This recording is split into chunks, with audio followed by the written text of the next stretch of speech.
अरे कमी वापर पण अस्सल वापर. MDH काश्मीरी लाल मिरची पावडर.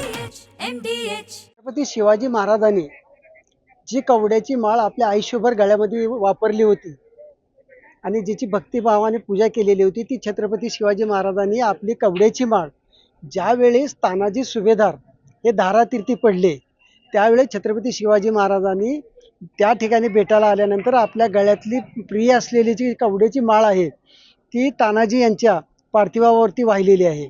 आणि ती कवड्याची माळ जी छत्रपती शिवाजी महाराजांनी आपल्या आयुष्यभर आपल्या गळ्यामध्ये वापरली, तीच कवड्याची माळ आज कोकणामध्ये महड येथे डॉक्टर श्रीमती सुभेदार मॅडम जे आहेत यांच्याकडे ती माळ आजही तशीच असून ही माळ तुळजापूर ठिकाणी मंदिरामध्ये आणावी अशी आम्ही मागणी आज माननीय खासदार साहेब, आमदार साहेब व जिल्हाधिकारी साहेब यांना मागणी केलेली आहे की ती माळ जर तुळजाभवानी मंदिरमध्ये आली तर छत्रपती शिवाजी महाराजांनी ती वापरलेली ही माळ असल्यामुळं त्याचं आगळं वेगळं महत्त्व असं वाढणार आहे. हे तुम्हाला माहित कसं झालं? मी काही ठिकाणी सर्च केल्यानंतर असं लक्षात आलं आणि त्यांच्याकडं त्यांनी अतिशय सुंदर व्यवस्थित अशी ती माळ काचेच्या एका फ्रेममध्ये ठेवलेली आहे आणि त्यांनी तो पूर्ण इतिहास त्यांनी आपल्याला सांगितलेला आहे त्या माळेचा.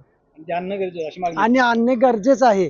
आणि ती माळ त्यांच्या घरात असण्यापेक्षा ती माळ मंदिरात जर असेल करेल तर उलट महाराष्ट्रातील व भारतातील जनतेला हे म्हणजे छत्रपती शिवाजी महाराजांनी वापरलेली माळ पाहता येईल.